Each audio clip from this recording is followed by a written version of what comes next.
Kita semua pasti pernah dengar ya, kalau sawah makin hijau, artinya padinya makin subur. Kayaknya itu udah jadi patokan umum gitu di dunia pertanian. Tapi, gimana kalau ternyata pandangan yang udah mendarah daging itu sebetulnya keliru? Nah, kali ini kita akan bedah tuntas mitos hijau raya ini, dan kita lihat apa kata data dan fakta yang sebenarnya. Pertanyaan ini mungkin kedengarannya aneh ya. Kan selama ini, warna hijau pekat itu dianggap udah paling top, tanda kesuburan. Tapi gimana kalau saya bilang, ngejar warna hijau pekat itu justru bisa jadi bumerang yang merugikan kita? Oke, untuk paham ini, kita perlu lihat akarnya dulu. Mitos hijau itu sehat, ini bisa begitu kuat karena hubungannya dekat banget sama satu jenis pupuk yang super populer, yaitu urea. Kutipan dari kompas.com ini, wah, kena banget. Ini ngegambarin masalahnya dengan pas. Petani itu sering banget nganggep urea yang kaya nitrogen itu sebagai satu-satunya menu utama. Pupuk lain? Itu cuma lauknya aja. Jadi seakan-akan mereka tuh lagi adu balap, siapa yang sawahnya paling hijau pekat. Karena mikirnya itulah kunci panen raya. Coba deh lihat pemandangan kayak gini. Indah banget kan? Tapi penampilan itu bisa menipu. Hijau yang berlebihan karena kebanyakan urea ini sebetulnya bisa jadi cuma topeng. Topeng yang nutupin tanamannya yang rapuh dan tanah yang diam-diam lagi rusak di bawahnya. Sekarang, yuk kita lihat gimana niat baik ini malah jadi bumerang. Apa sih sebetulnya dampak jeleknya kalau kita terlalu bergantung sama pupuk urea? Coba kita lihat apa yang terjadi sama tanamannya. Kebanyakan urea itu bikin tanaman jadi sukulen, maksudnya terlalu banyak air, jadi lembek dan lemah. Akibatnya, batangnya nggak kuat, gampang banget roboh kena angin atau hujan. Dan yang lebih parah, tanaman yang rapuh kayak gini tuh ibarat undangan terbuka buat hama dan penyakit. Dampaknya tuh bukan cuma ke tanaman loh, tapi juga ke rumahnya, yaitu si tanah. Kebanyakan urea bikin tanah jadi asam. Dan yang ironis, kondisi asam ini malah bikin nutrisi lain jadi susah diserap.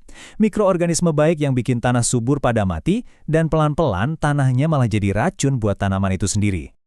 Nah, sekarang coba lihat angka ini. Menurut penelitian, 30-40% pupuk urea yang kita tebar itu seringnya kebuang sia-sia. Antara menguap ke udara atau hanyut ke bawah air. Ini bukan cuma rugi buat lingkungan, tapi juga, ya ampun, buang-buang duit banget buat petani.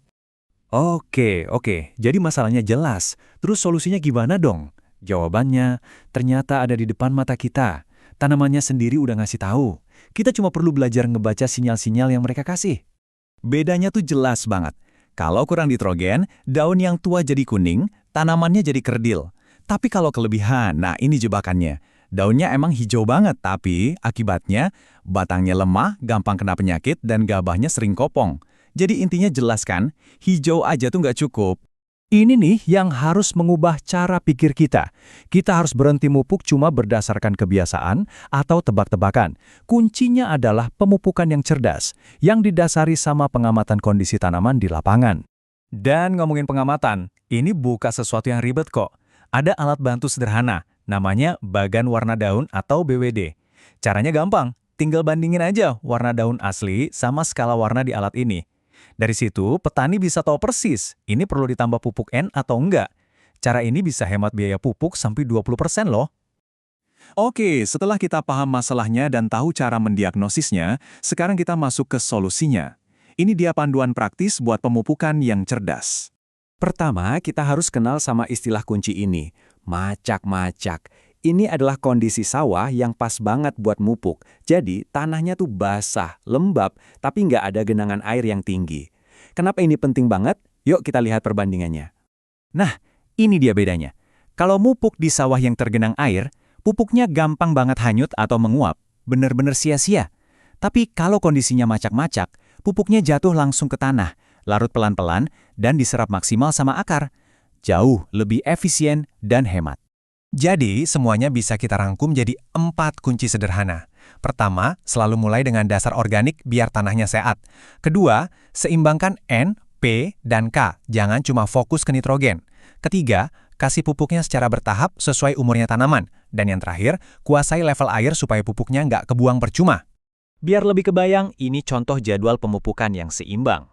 Perhatiin deh, urea atau N untuk daun dikasihnya 3 kali dalam dosis yang terukur. Sementara pupuk fosfor atau P untuk akar dan kalium atau K untuk kekuatan batang dan isi gabah itu dikasihnya di awal dan di akhir. Tujuannya bukan lagi sebanyak mungkin, tapi setepat mungkin. Jadi, pertanyaan terakhir untuk kita renungkan bersama, selama ini, apakah kita sedang benar-benar memberi makan tanaman, atau jangan-jangan cuma memberi makan udara dan air? Dengan pemupukan yang cerdas, kita nggak cuma hemat biaya, tapi kita juga lagi berinvestasi untuk kesehatan tanah di masa depan. Pilihan yang lebih bijak ada di tangan kita.